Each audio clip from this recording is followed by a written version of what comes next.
মা, কোথায় তুমি? মা, তুমি কোথায় গেলে? আমি তোমাকে ডাকছি। হ্যাঁ মা রাদিয়া জান্নাত, আমি আমার ঘরে আছি, তুমি এখানে আসো। মেঘমালা আকাশে উড়ে উড়ে যায়, পর্বত চূড়া হয়ে আড়ালে হারায়। আসসালামু আলাইকুম মা। তুমি এই সময় রান্নাঘরে থাকো, তাহলে আজ তুমি ঘরে কেন?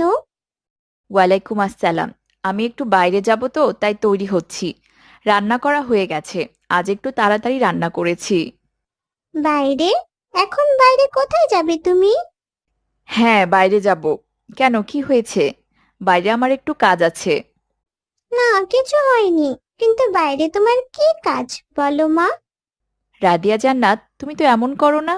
তাহলে আজ এমন করছো কেন? তোমার কি দরকার জানার?